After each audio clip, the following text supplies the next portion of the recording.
Ang Government of Japan ay naghiling na bumili ng hanggang 63 na Rolling Airframe Missiles Ramp Block 2B Tactical Missiles, RIM-116E. Ang RAM ay isang maliit, magaang, at infrared homing surface-to-air missile na ginagamit ng mga bansa tulad ng Germany, Japan, Greece, Turkey, South Korea, Saudi Arabia, Egypt, Mexico, UAE, at United States. Sikat na sikat mga bro. Sa simula, ang RAM ay ginagamit bilang point defense weapon laban sa anti-ship missiles. Ang kakaibang feature nito ay ang pag-roll habang lumilipad.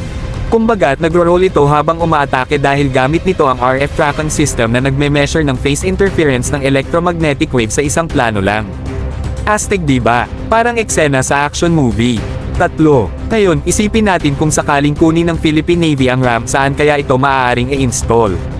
Mga bro, malawak ang mga posibilidad. Maaaring i-integrate ang RAM sa iba't ibang naval vessels tulad ng frigates, destroyers, at maging sa mas maliit na patrol boats. Isipin mo na lang ang mga barkong may advanced na depensa na ito, handang ipagtanggol ang ating mga karagatan ng may sigasig at husay. So, ano ba ang mga benefit kung magkaroon ng RAM ang Philippine Navy? Pakinggan nyo to, mga bro.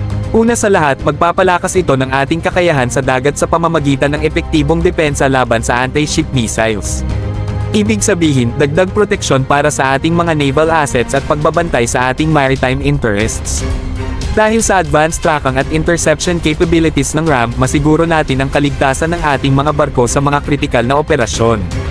Parang may dagdag na kalasag na nagbibigay ng lakas ng loob at handang-handa tayo sa anumang hamon.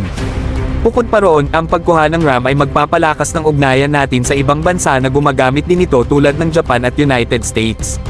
Ito ay magpapahusay sa interoperability kung saan mas madali tayong makakapag-collaborate at magkakasama sa mga military exercises na magpapalakas sa regional security. Isipin mo na lang ang Philippine Navy na may hawak na high-tech RAM system. Talagang game changer, mga bro.